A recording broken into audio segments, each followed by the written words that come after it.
Good morning, everybody. It's a beautiful Saturday morning here in Green Bay, Wisconsin. I welcome you to another one of our Saturday morning quick tips. My name is Dr. Patrick Flynn, the Hormone Whisperer, and welcome and thank you so much for enjoying on this beautiful, almost summer day for us here. And start with that, we're covering one of our favorite topics because it's actually, as a doc, it's actually a very common question, especially up here in the Midwest. Because once again, as we're talking about sunscreens today, you know, there's major extremes in weather that happen up here, and we don't get the sun exposure, we don't get outside as much, and so therefore there's kind of like almost a hit and miss that we have sun that goes in and out. So what do we do? You understand? And that's the biggest things. And we actually get more questions about children when it comes to sunscreens because of all the rates, for example, of skin cancer today. So our topic today is going to be a fun one. What do we do? Okay. Now, so once again, you know, obviously we get the number one questions from mothers this way. So I'm going to approach it from a different standpoint. Okay. As you guys know, the wellness way is always looked at everything from a different standpoint. Some of the things I'm going to cover are quite common. Now, it's kind of nice. I tell people, the common things you can read online. There's great articles about certain things, about sunscreens and things like that. I have a different take on sunscreens. I have a much different take on it that way. I also, for example, come at it from a different angle, so I'm going to give you my angle of sunscreens and how I look at it and how I do with patients and tell them what to do. Because you know this, even within my own family, I have 4 daughters. I have 2 daughters that basically, if they come in contact with the sun, they actually turn, you know, quite brown quite easily. And then I have 2 daughters that are like me with my Irish descent that way, to where, once again, if I don't do the right things to my skin, I will burn and peel, okay? So that's the part that we have to do, even within the same family. Even within cultures, it's very different.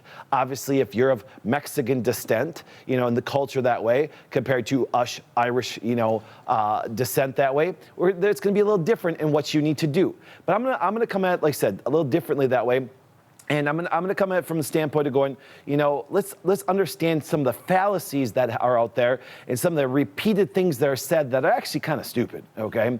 I always find funny in healthcare, especially with doctors, that they repeat the same stupid things all the time, and there's no documentation, there's no literature to back it, because once again, they just give you opinions. And if you say something stupid long enough, loud enough, most people believe it. Actually, Hitler even said that. If you speak about it long enough and passionate about it and strong enough, someone's going to believe you, enough people are going to believe you. And this is what's happened with sunscreens. Okay, so where we're starting, number one, let's start with the purpose of sunscreens.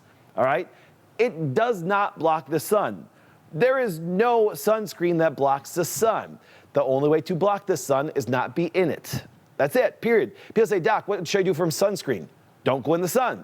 Now, but that would defeat one of the major purposes that we test for on a regular basis.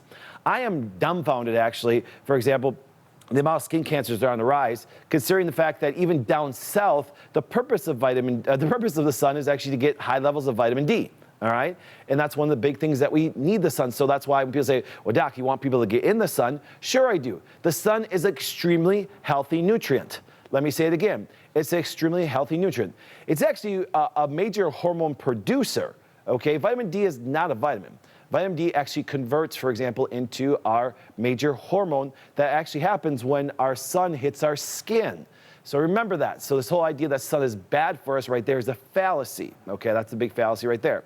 And we'll cover vitamin D in another quick tip that way. But that's the big purpose. So if you're not in the sun, guess what? Then you lack one of those major hormones that we need. So we need the sun. Now that being said, once again, everybody actually reacts different to the sun, and that's why I want to figure out what to do with each person that way.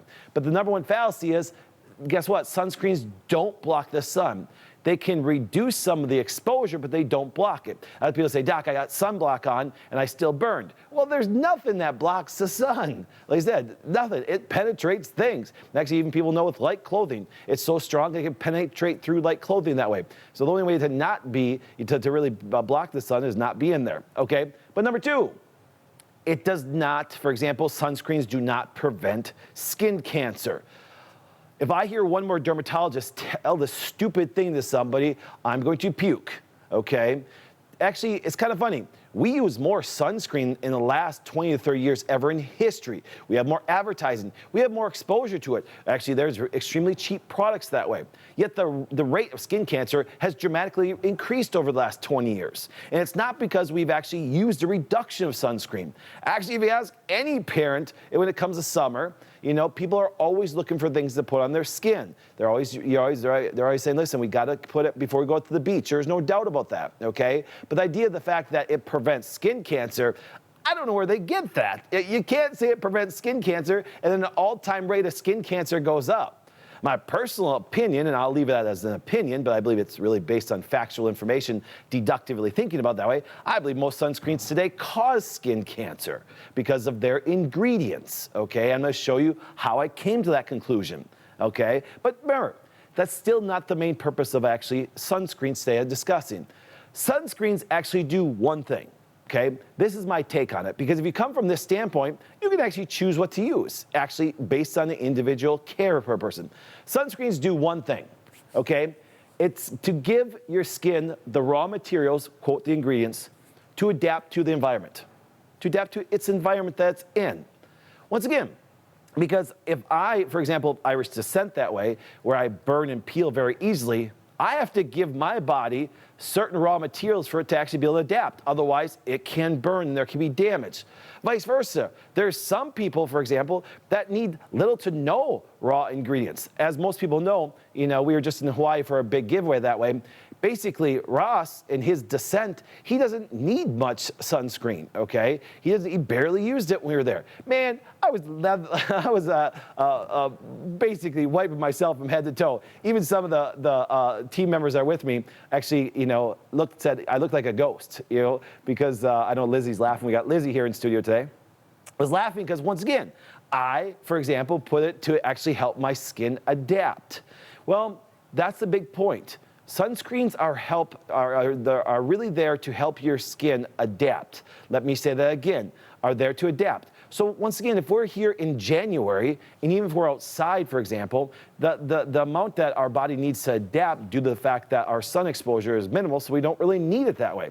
Actually, if you think about it this way, there's certain ingredients that have an SPF, okay? But what happens is, if we go skiing during the winter, yes, you can get sun exposure, but you don't need an SPF of 50, when you're snow skiing, okay? Which you can actually get some sun on top of a mountain. But the idea is this, compared to now, during summer coming up that way, the amount of SPF that I will need will be greater that way.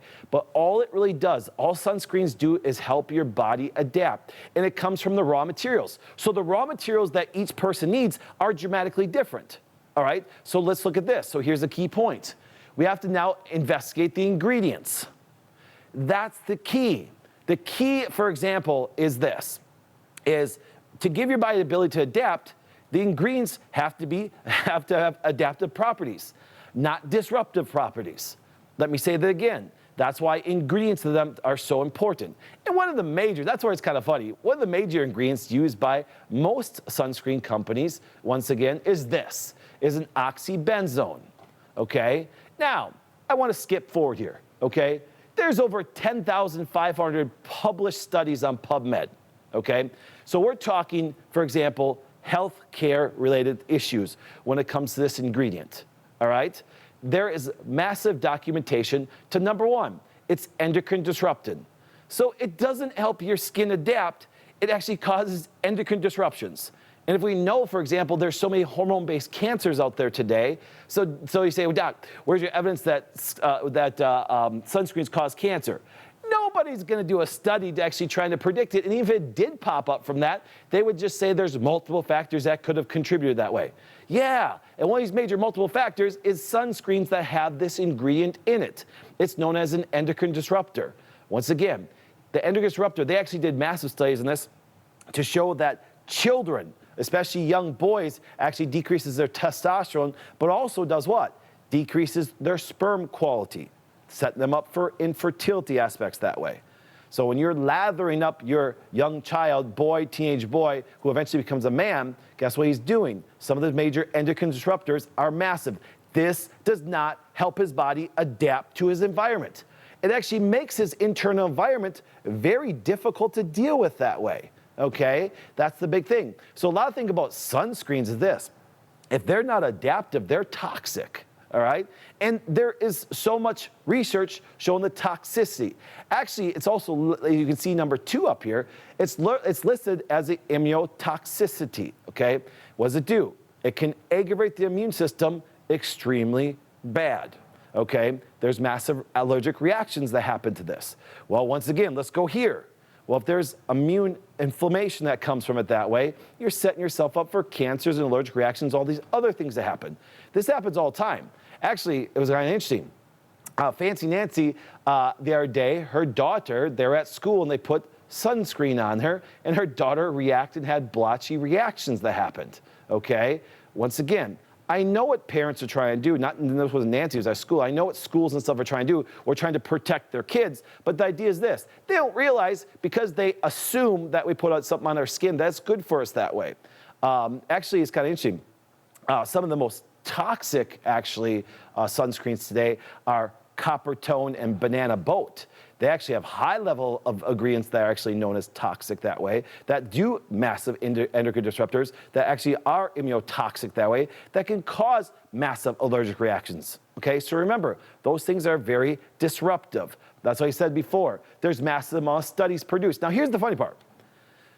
If you look at, for example, let's say sun hits UVA and UVB rays, because there's 2 different rays that way that actually hit our skin, what it does, if there is some damage caused, there's actually what's called ROS, reactive oxygen species. Once again, free radicals produced and damaged and the cell dies, and here's what happens. So let's watch this.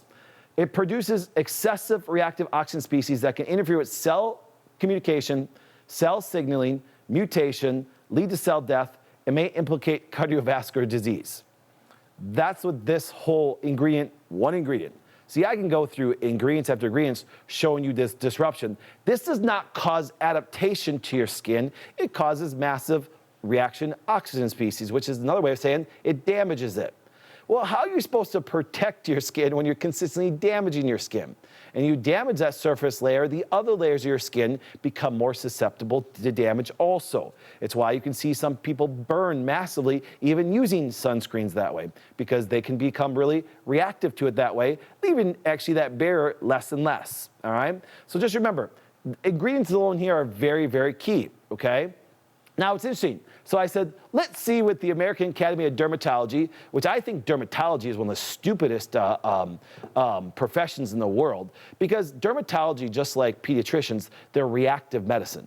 Dermatology never addresses any causal factor whatsoever. A skin reaction, for example, is a disruption of what's happening on the outside, okay, from the inside that way. So I just love this. So there's massive amount of published research about all the ingredients that way. There's also, for example, certain vitamin A ingredients that they put in there that can actually cause some disruptions. So I pulled this off their website. This is at their front page when it comes to sunscreens. So let's read this. Is sunscreen safe? Yes, sunscreen is safe to use. No published studies show the sunscreen is toxic to humans or hazardous material to health. Scientific studies actually support using sunscreens. No, it doesn't. Lie number 1. There's 10,000 published articles about the toxicity just alone of the oxybenzene, okay? So what happens, I don't know where they get this from.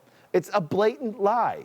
There's massive amount of research on it. And once again, research shows that wearing sunscreens prevents sunburn, reduce the risk of skin cancer, and premature aging.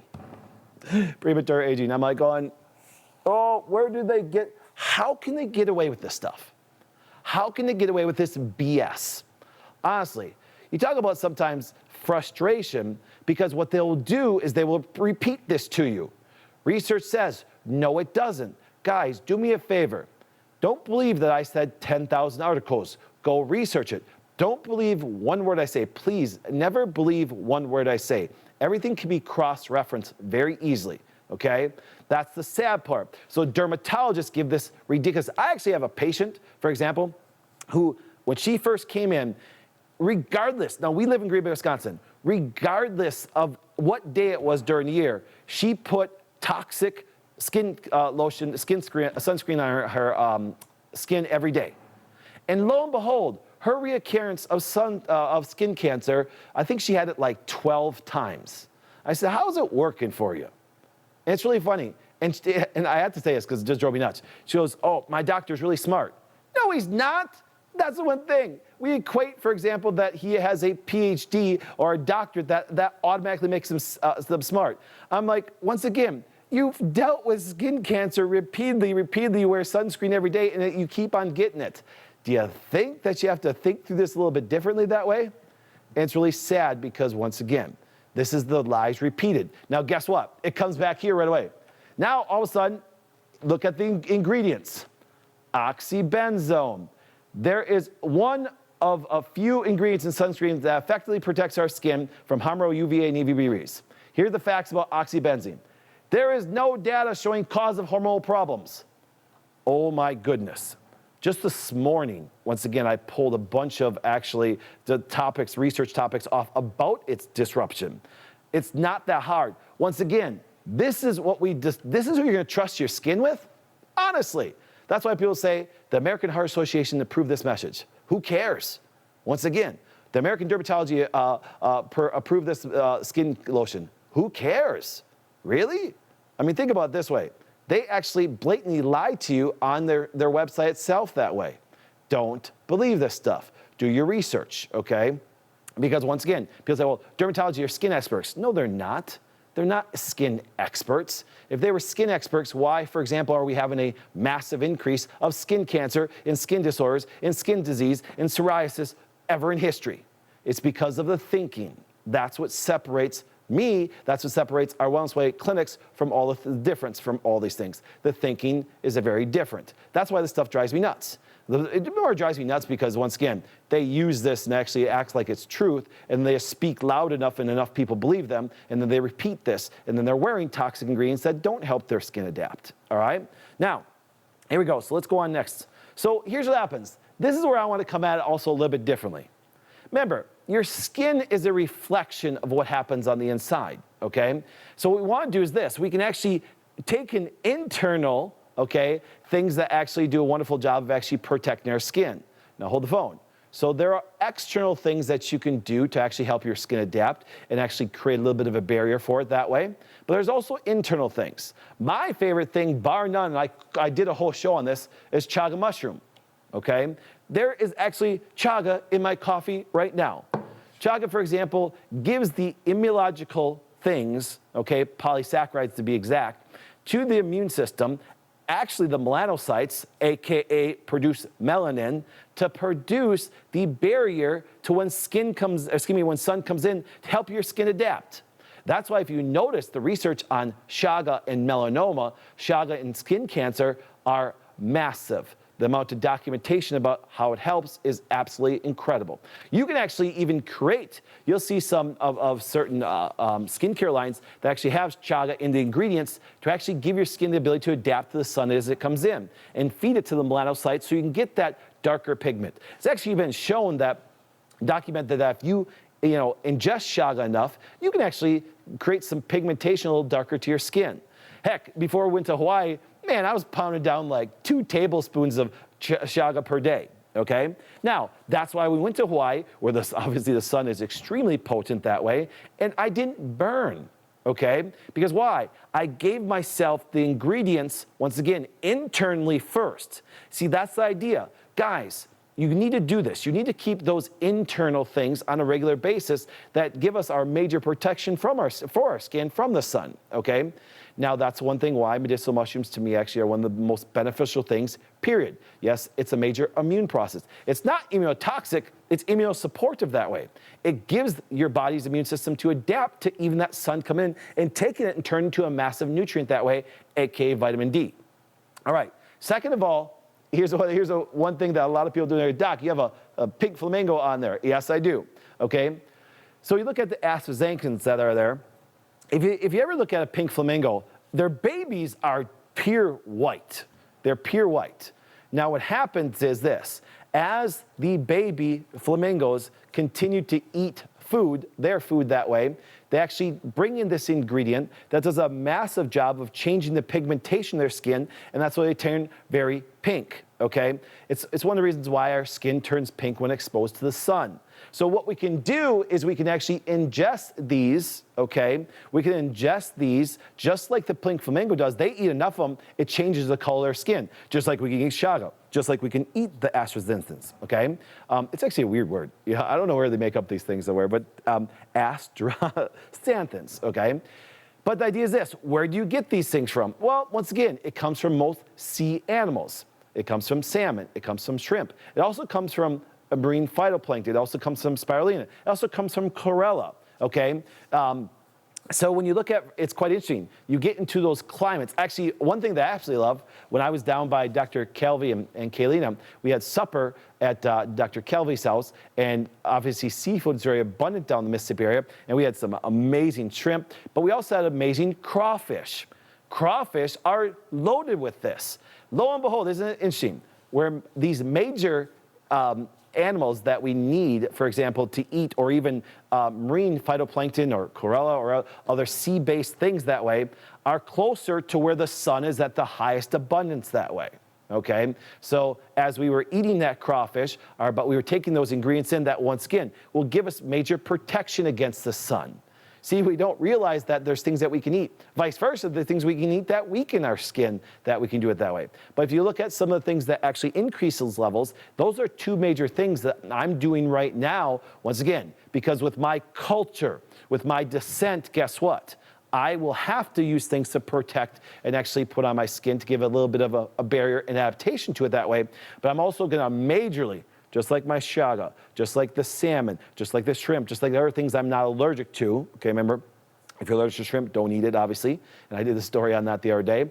Don't eat something you're allergic to because it'll be inflammatory, and even though it has the ingredients, it can actually damage your skin that way. So these are major, major things that you want to do. Use the external things, which are important, once again, by giving your skin to adapt, but actually using the internal things to give your skin to be able to adapt today. That's why, once again, when I went to Hawaii, I came back and my skin was just a beautiful tone. Why? Because I did everything for my melanocytes to give that ability to adapt very quickly. And that's why the skin turned out so nice. Ladies, this is just something you guys want to do just for good skin care. Forget the sun, just for even good skin care. This is basically even like a skin care process that way. That's why you'll see a lot of ingredients that I'm talking about today actually used in there on a regular basis for just even good skin care, okay? Now, so then here we go. So externally, what would I use? I do have some favorite products. I really do, okay? I like the Badger-based products that way. Once again, I just put two of these. I obviously put a child-based one, and I also put one that, for example, is more active. There's different SPFs, but the Badger process, actually, the Badger skincare line does a really good job. Yes, you're right. It has major ingredients that can create some barriers on there. Now, let me talk about two ingredients that are very important, okay? Zinc oxide and titanium dioxide that way.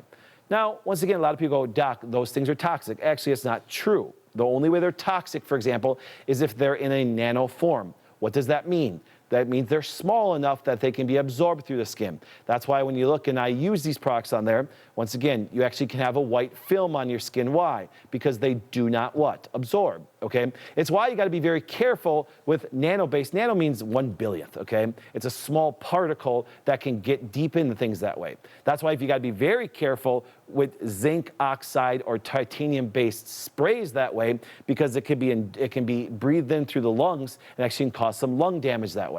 So that's why you'll see some of the greens. So there's some confusion about what happens, for example, externally when you use zinc oxide that way. Just remember, get the non-nano form. Most of your toxic ingredients use a nano form, which is small and absorbable, okay? It's kind of like this. I always tell people, I'm a big fan of xylitol, okay? It's a sugar alcohol.